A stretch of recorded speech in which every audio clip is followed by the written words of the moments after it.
Hello, Whitehall residents and friends from neighboring communities. My name is Jim Nowalk, and I am the mayor of Whitehall Borough. On January 5th, 2023, Whitehall Borough celebrated its 75th anniversary.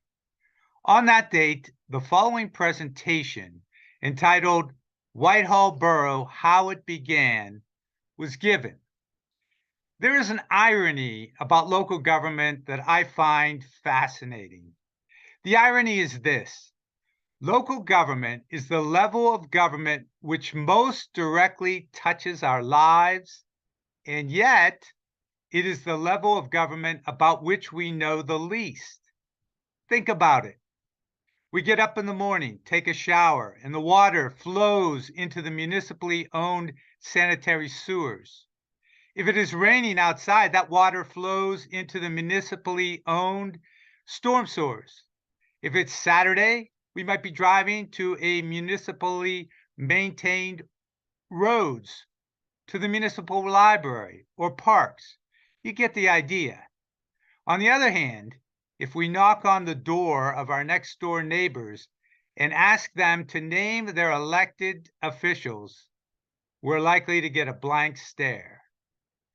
Today, I'm going to talk to you about Pennsylvania local government and how one municipal government, Whitehall Borough, began 75 years ago.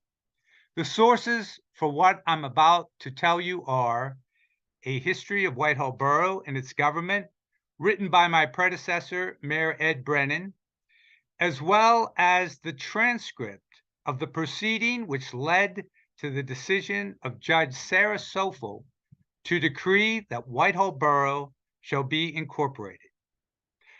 I'm going to start with a civics lesson on local government, followed by the history of Baldwin Township, from which Whitehall Borough was incorporated, all of which will help to explain the events which led to the creation of Whitehall Borough.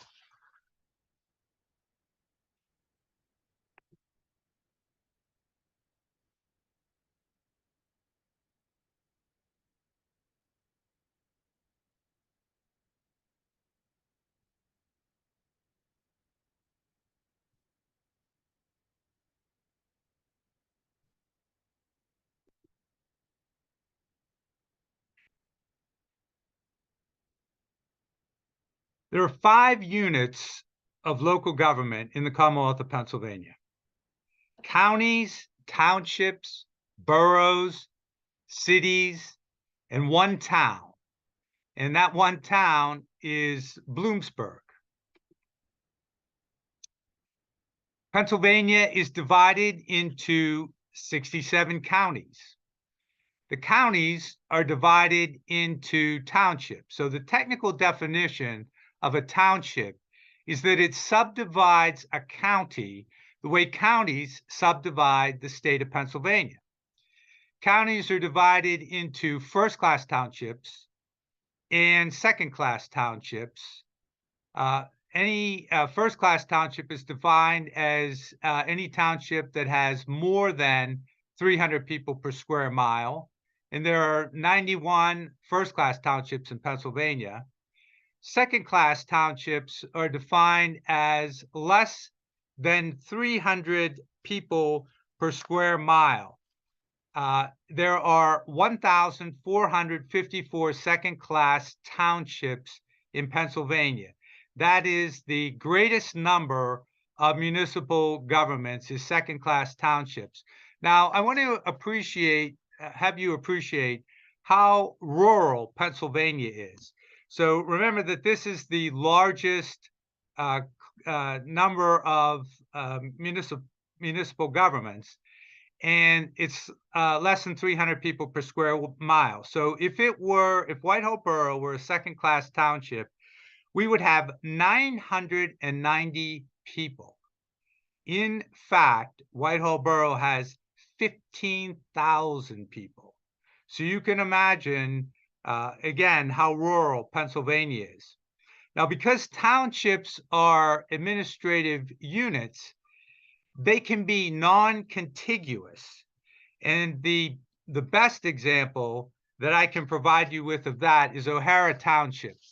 You know, O'Hara Township is divided into 5 non-contiguous parts, separated by Aspinwall, Fox Chapel, and Sharpsburg boroughs. Now, incorporated municipalities are boroughs, cities, and towns. And they're incorporated because they have been created by people with common interests. So generally, they're created from townships, although sometimes they can be created from other types of municipal governments. And I'll give you an example. The borough of Latrobe is now the city of Latrobe. So they completely changed their form of government, but it was within the same geographic area. Incorporation is undertaken pursuant to state law following a specified process. There are 955 boroughs in Pennsylvania, 59 cities, and 1 town, which is Bloomsburg. And if you're curious, there are 4 cities in Allegheny County: the city of Pittsburgh, the city of McKeesport, the city of Duquesne, and the city of Clairton. Now, unincorporated communities are areas within a township that are little more than neighborhoods around structures such as a railroad or a post office, and it has the features that are listed on the screen.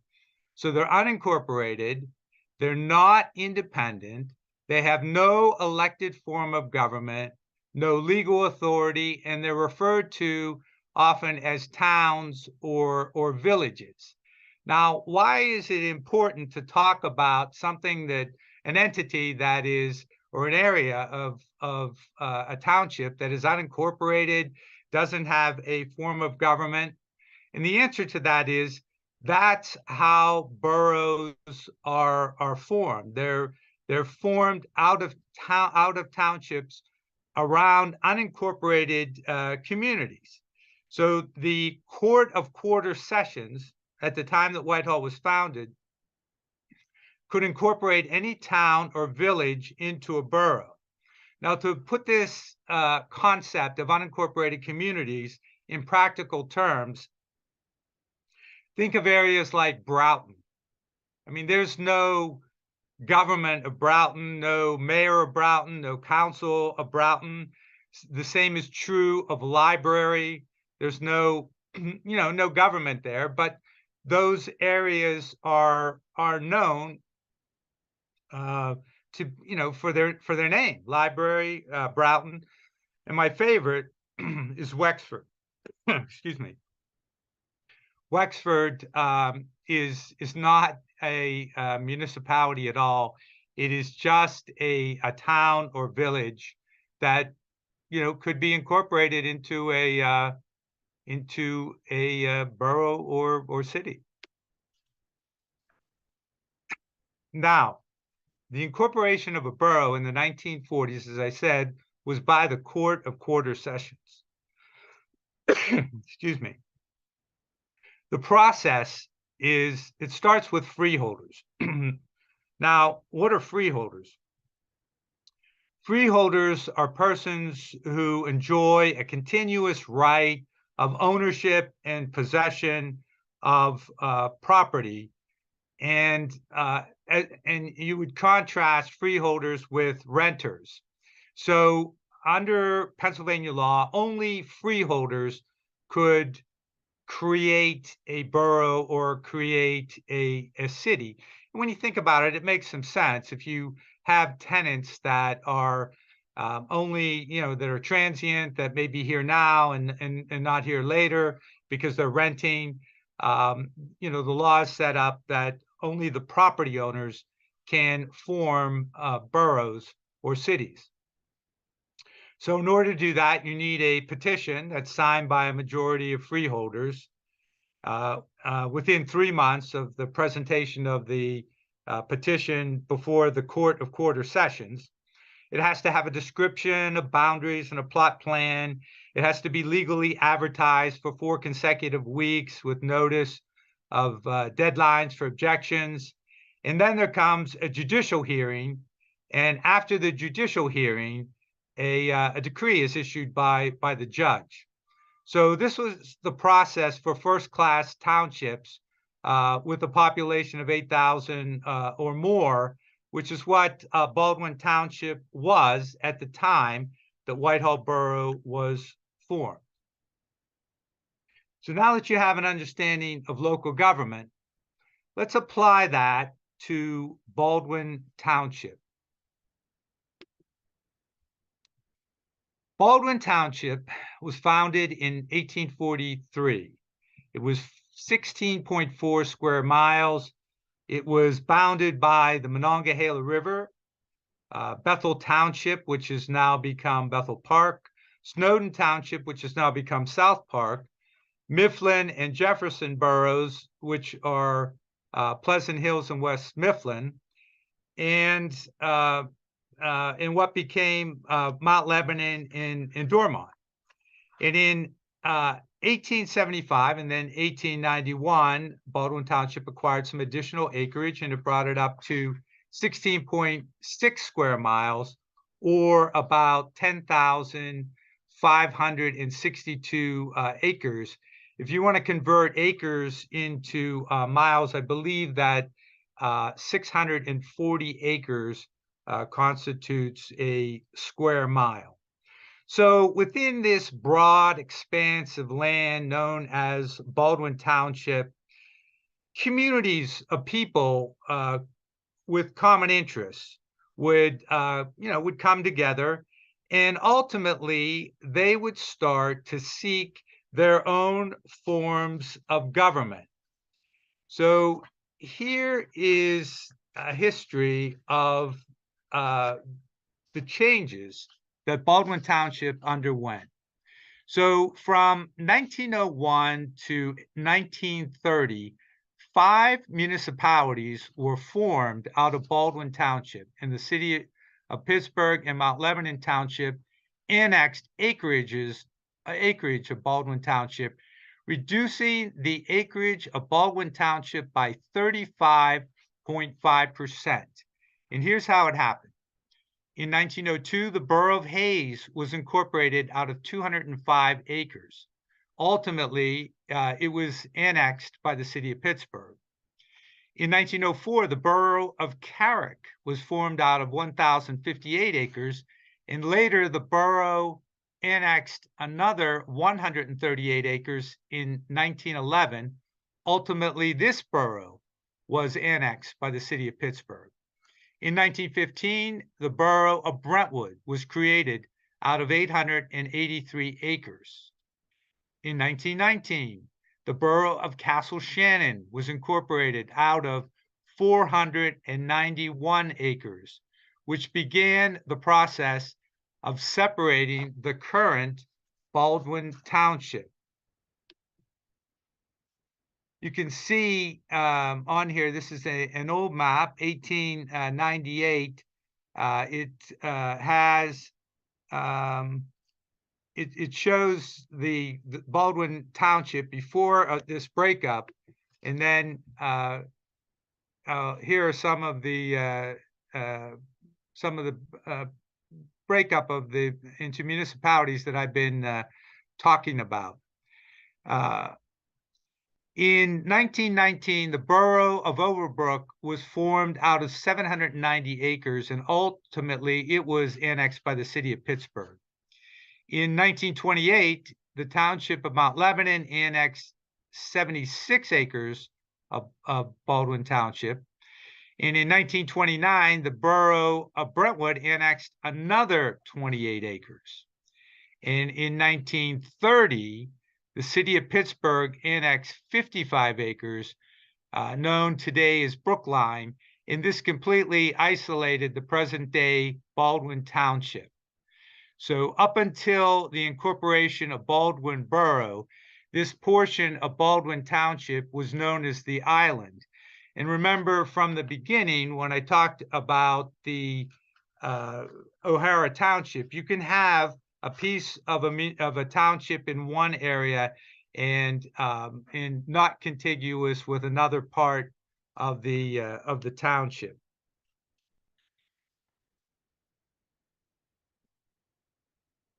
So this is 1936 now, after all of those changes had taken place, and you can see, what's left of Baldwin Township, where Brentwood comes in, and obviously there are no boundaries for Whitehall Borough, but you can see how round it is, and it ends up in a crescent shape because of the once Whitehall Borough secedes from Baldwin Township. So what happened to Baldwin Township is that people would move from the city. They would be looking for a better life. And this migration was aided by transportation systems, such as the trolley and bus lines and the automobile. And it finally came from the city and reached Whitehall Borough. So early 20th century Whitehall Borough was largely farmland, and there was a large marshy area where Casti Village sits. And again, as people migrated out of the city, homes were built and businesses were established and other organizations were established. So you see some of them on the slide. In 1872, Whitehall Driving Park, which was a race park, was formed. In 1982, there was a Whitehall Railroad station. And the name Whitehall Railroad Station, the Whitehall part, took its name from the Whitehall Tavern, which is now what is John Slater Funeral Home. So that Whitehall name existed first, but ultimately it was adopted by the railroad station. And that becomes important because this is the central part of Whitehall.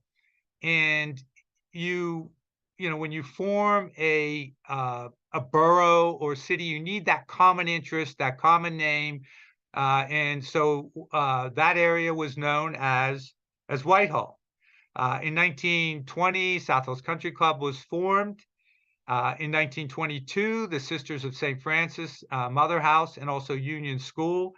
And in 1935, Schneider Dairy came into existence. Now, there were numerous residential developments. So this is kind of the idea that if you build them, they will come. So as people started moving out, looking to get out of the city of Pittsburgh, different developers would have plans approved by Baldwin Township and start to build homes. So in 1936, you see Baldwin Manor. General Logan Heights was 1937. This is around the Sherwood area and some part of Baldwin Manor. Then Baldwin Manor Plan Number 2 in 1938, Baldwin Highlands, South Hills Acres. So all these plans started to be developed, and people were coming out and they were buying these homes, and they were putting the whole life savings into owning a home. So neighborhoods and connections with other people became very important. And here's some of the things they were looking for. They were looking for police. They were looking for fire services. They were looking to have their garbage picked up, parks and playgrounds, sewage infrastructure, snow removal, maintenance, road maintenance, sidewalks, and public health, rabies, dog quarantine. We don't do too much of that today. There was a rabies clinic when I first was elected mayor, but today, that's more the purview of the Allegheny County Health Department. So one of the biggest problems that caused the Whitehall to be created was zoning. There was inadequate, antiquated zoning. I think it was only a couple pages. Um, Residents who moved out from the city, they wanted primarily single-family dwellings. The township commissioners had approved a couple of multi-family dwellings in Prospect Park and commercial buildings at Castee Village, which caused some concerns among the people moving out to Whitehall. They really wanted an area where there were single-family dwellings and the services that go along with that. The Baldwin Township formed a committee to change the zoning, but the recommendations of that committee were not heeded. There were what would happen is residents would have to come to the Baldwin Township meetings, and they would have to advocate for their interests. And if there were a sizable enough protest, then it required a greater vote by the township commissioners. So people, started really coming to the meetings to make sure that Whitehall didn't change. They had asked, the people in the Whitehall area had asked for support from other areas of the township, and they just weren't getting it. And the zoning was not enforced. And so it became a big problem for the people that had moved into the area now known as Whitehall. They put their life savings into these homes, and they didn't want it to change. They wanted, a certain type of lifestyle, and they were going to work hard to get it. So let's look at the services that Baldwin Township offered, and this will help you understand how Whitehall came into existence. Let's look at police services first. So Baldwin Township had a single patrol car. Now think about this. A single patrol car patrolling the area that is now Baldwin Borough, Whitehall Borough, and Baldwin Township. There were 6 officers, a chief and a captain. There were 3 desk sergeants. And that, think about that. That compares with, 21 police officers in Whitehall, 5 full-time dispatchers and some part-time dispatchers. That's what we have today. But at the time that Whitehall was created, just a single police car patrolled Whitehall, Baldwin, and Baldwin Township. There was no traffic regulation during school hours. The community didn't have sidewalks.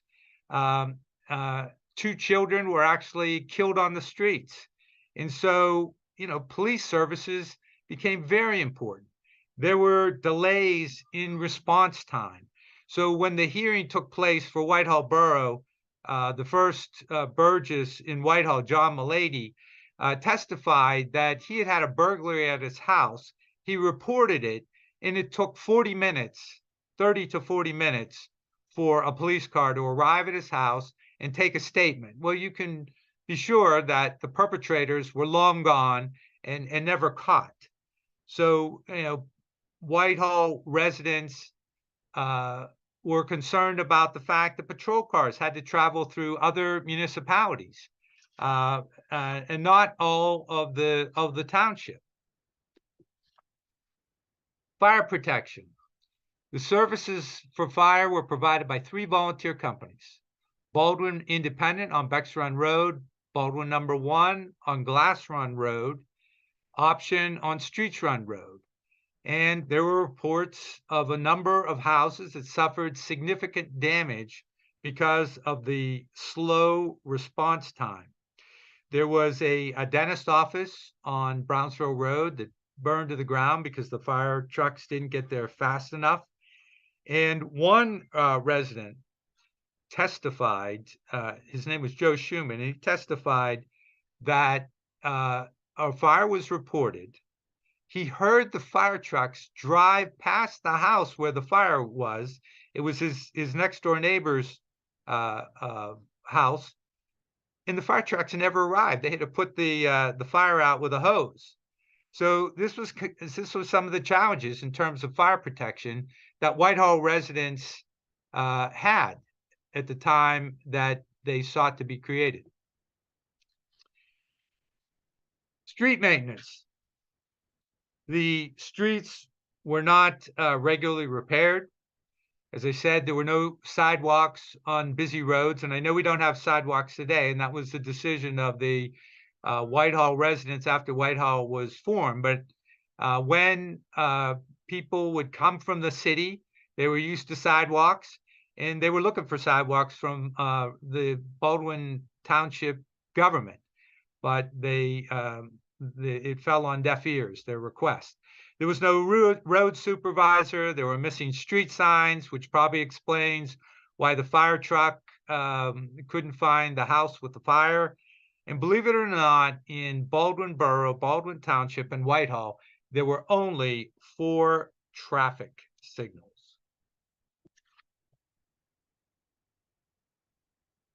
Garbage. Garbage service was inconsistent. Sometimes there would be a 2 to 3 week delay, and when that happened, residents had to either burn their garbage or take it in their cars to a dump. There was inconsistent snow removal, with sometimes 2 to 3 delays before snow was removed from the street. Imagine that. If you had to drive to work and you couldn't drive for 2 or 3 days because the road crew didn't arrive to take the snow off your street.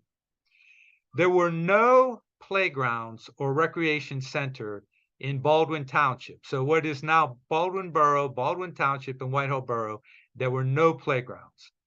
So the closest thing that came to a park was the Baldwin Manor Park, which it still exists today and is operated by the Baldwin Manor Park Association. There were no storm sewers in some area, and there were reports of flooding because of it. If you don't have a storm sewer to take the water away from your house, it's going to go into your house. And that's what happened to a number of homes in Whitehall Borough. There were also residences that had septic systems.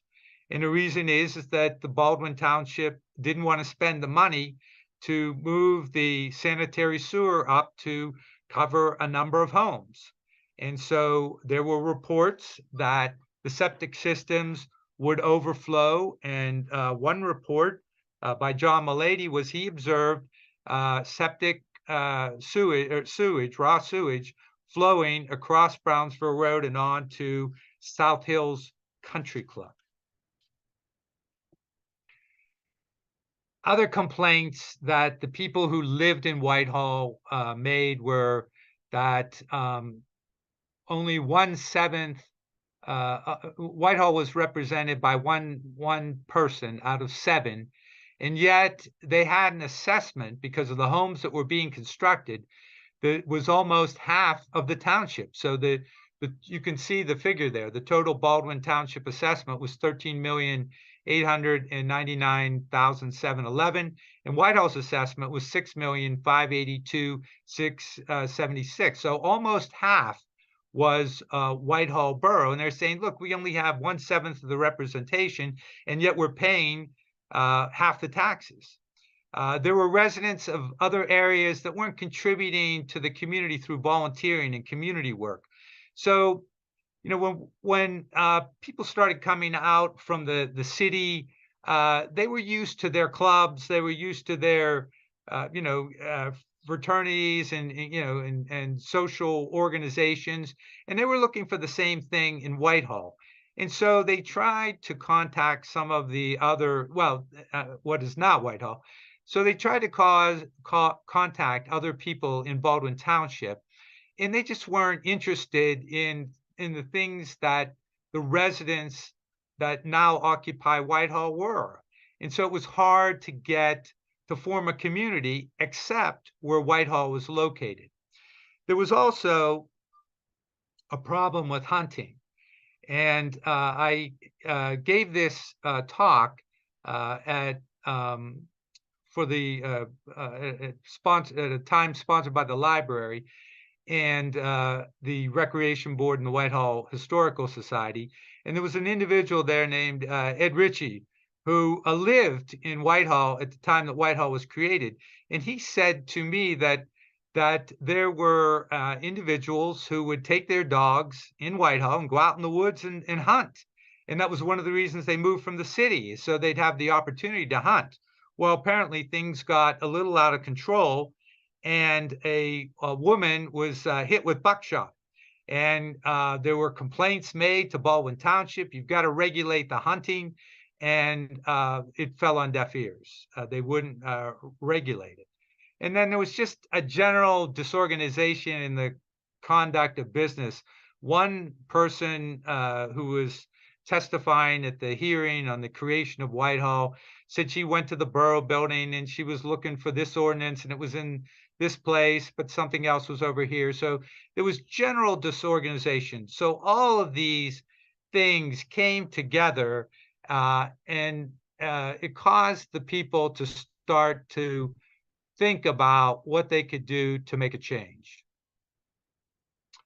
So around 1945, there was so much dissatisfaction with the government of Baldwin Township that a majority of commissioners took some action. And it's interesting, the action that they took.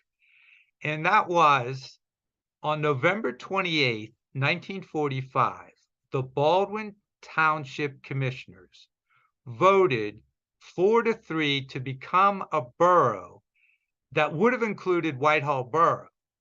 Now, the significance of this action is this: if that action had been completed, and it was not, for reasons that I'll explain, Whitehall Borough would never exist.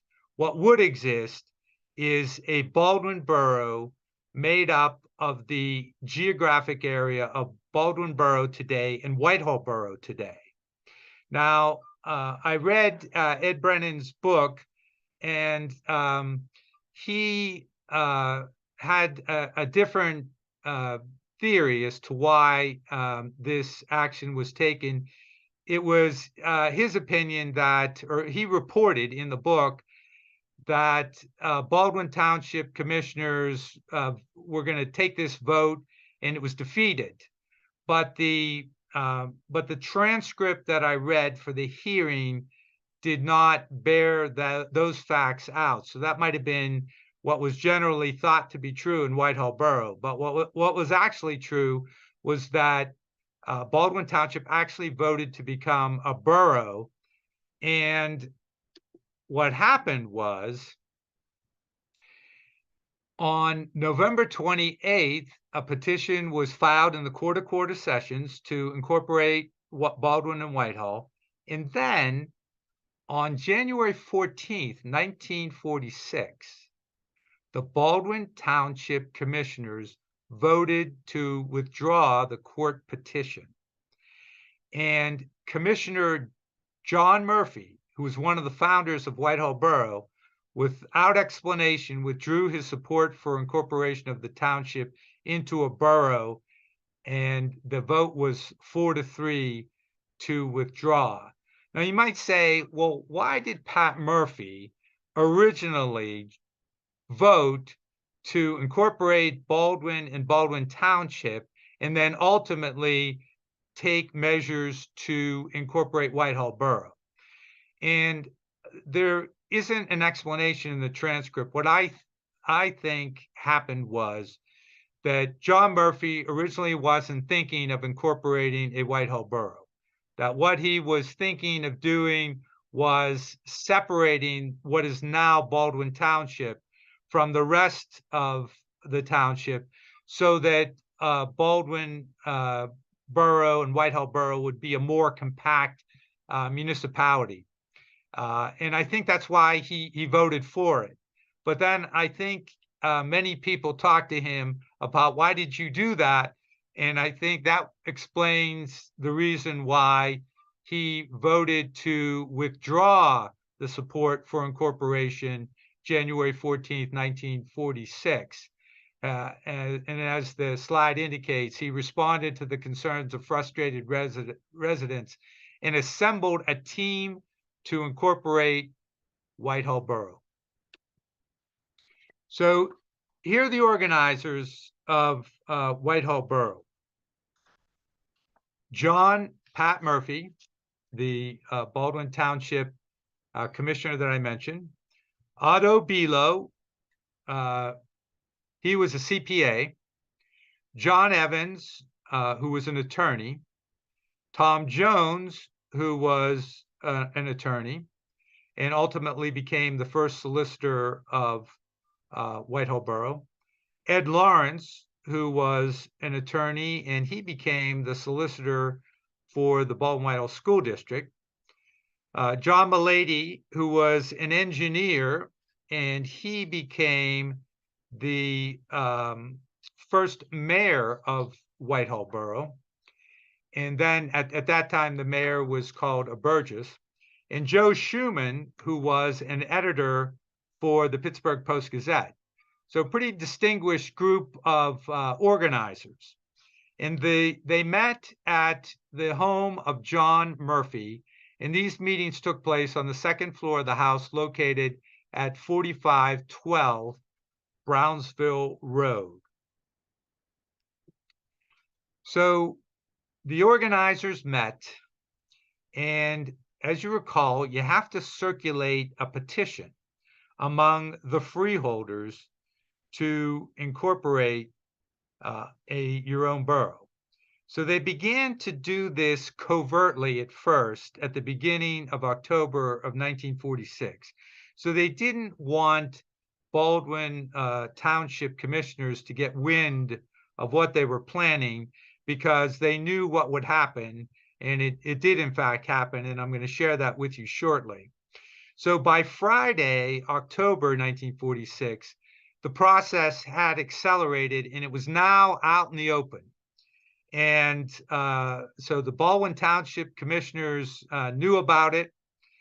1,320 of the 1,627 freeholders signed the petition, so that was more than enough to get it before the court.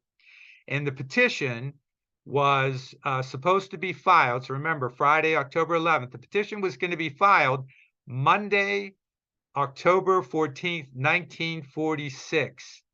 And Baldwin Township was not going to let that happen without a fight.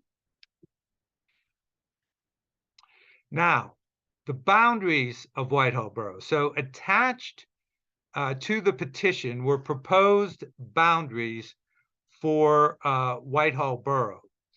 And the Baldwin Township's 10.2 square miles were divided into 7 wards.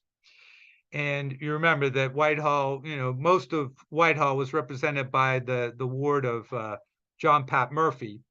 But Whitehall Borough was proposed to be 3.1 square miles, created out of part of the 4th, 5th, 6th, and 7th wards, and interestingly enough, a small portion of Bethel Township. Now, you might want to say, well, how did that happen?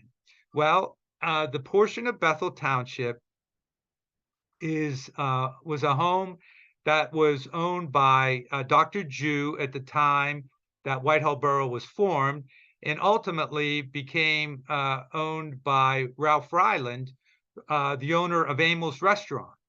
And what the organizers of Whitehall were trying to do by incorporating that house was to move the boundaries of Whitehall right up to Hamilton Road, so that it would fit nicely between Hamilton and Baptist.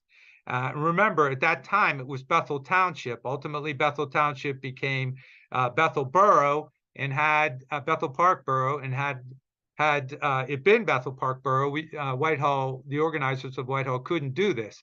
But because it was Bethel Township at the time, and parts of township can be used to create boroughs, Whitehall Borough was able to include that part Bethel Park and take it right up to Hamilton Road.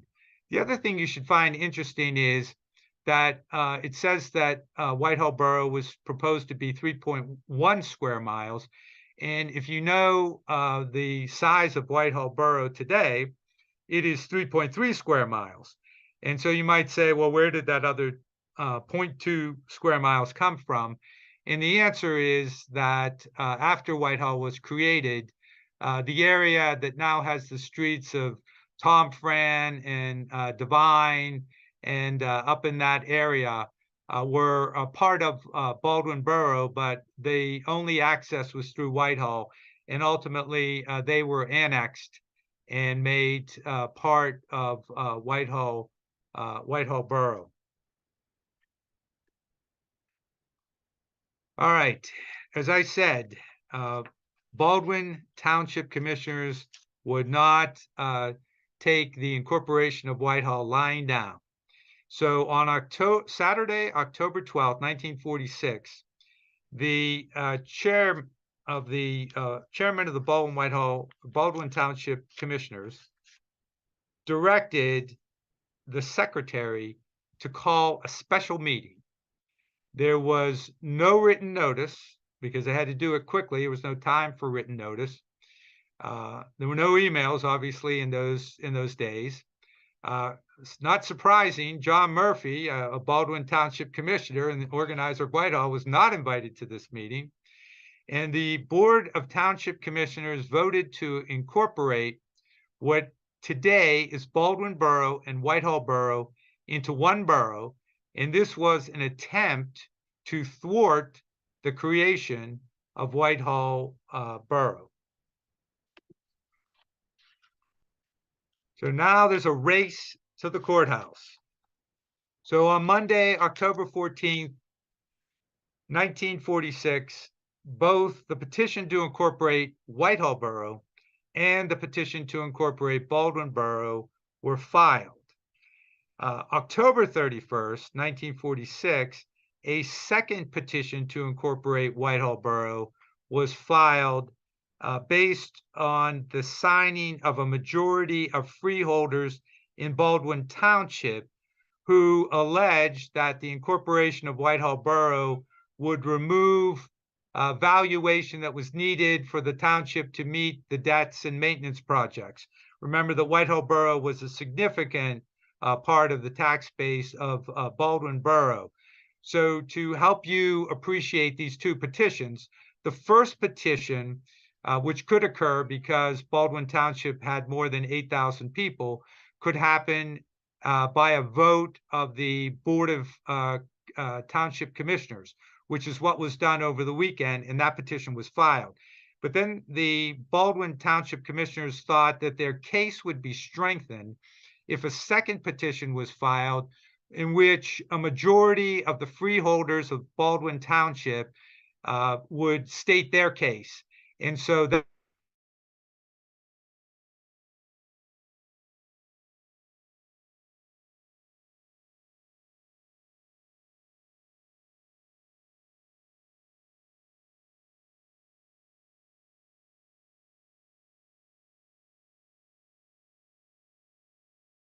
that I mentioned at the beginning of this presentation.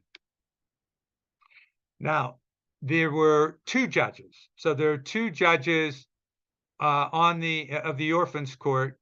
I'm sorry, not the Orphans Court, the Court of Quarter Sessions, Judge Sarah Sofel and Judge Joseph Richard.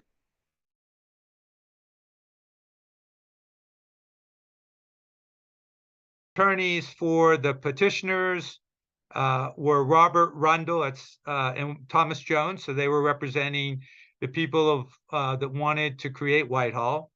The attorneys for Baldwin Township were Jason Richardson and Erwin Tryon. And then there was an acceptant, Louis Rosenberg, who was representing some individuals who were trying to make a special case. And the hearing took place over several days, and it began January 9th, 1947. Now, the petitioners put on 18 witnesses on the stand. And then they also got to a point where they said, Judge, we have other witnesses, or judges, we have other witnesses, but, rather than put them on and hear cumulative testimony, we'd like to represent to you that we have these witnesses and to what they would testify, but we don't want to put them on the stand if the court has heard enough testimony. And the court took the list and duly noted what the witnesses were going to say, and but did not take their testimony. But they did take the testimony of 18 witnesses. And all of these witnesses were cross-examined. And you might find it interesting what some of the cross-examination was about. So one of the claims that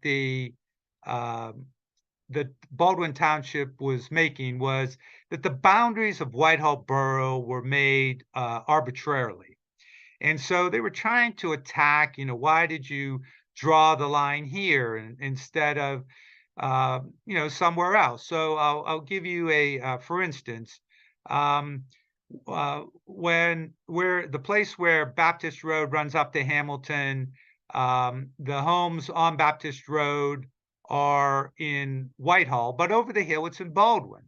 And the question was, well, why didn't you include those homes that ran all the way down to the tracks to go across Gardenville Road? And the answer was that those were farms, and they didn't want to break up those, the organizers of Whitehall didn't want to break up those farms. Some of the witnesses testified that the boundaries were created because of drainage.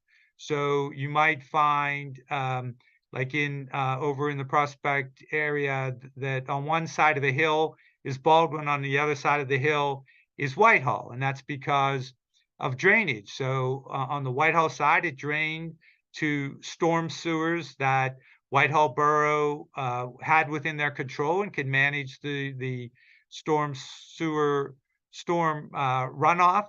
But on the other side, it ran to Baldwin, and they didn't have that control. So those were some of the choices: hills, valleys, railroad tracks. I talked about Bethel. So these were some of the things that were discussed at the time that Whitehall Borough was created. And there were a number of other issues as well. So both judges, Judges Sofel and Richardson, listened to the testimony. And on April 7th, 1947, Judge Sofel granted the petition for Whitehall Borough to be incorporated. Now, both of the petitions of Whitehall Borough were dismissed. And interestingly enough, it was very important when you file these petitions to accurately state what the boundary lines would be. And in the second petition that Baldwin Borough filed, they included a portion of land in Mifflin Township, which is now West Mifflin Borough.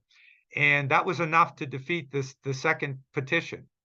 So by decree, elections were scheduled for primary election day on April 26, 1947, and 7 council persons were elected. Now, you might say, well, why wasn't the mayor, the Burgess, elected that ultimately became mayor? And why wasn't the tax collector elected? Well, this was the election, like this year, where only 3 council people in other boroughs and cities are elected. And then 2 years from now, 4 council people will be elected, and the mayor and the tax collector.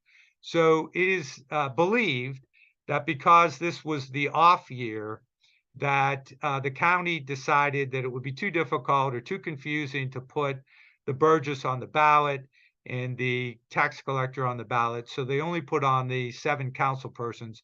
And then at the first meeting, the council persons appointed the burgess and the tax collector. All right, the first meeting of Whitehall Borough.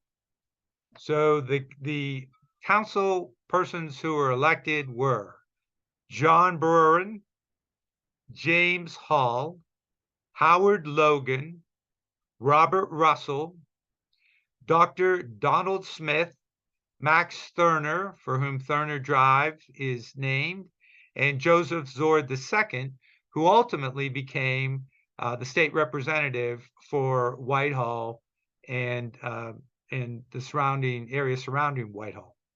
The place where the first council meeting took place was Baldwin High School Auditorium, now known as the Regis Vishali Performing Arts Center.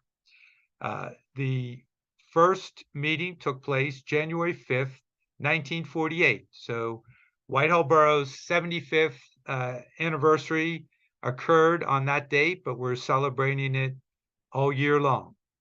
And the section 211 of the Borough Code specified that the organization of a borough would be on the first Monday following the municipal election. So that's why it was January 5th, 1948. This happened to be a Monday.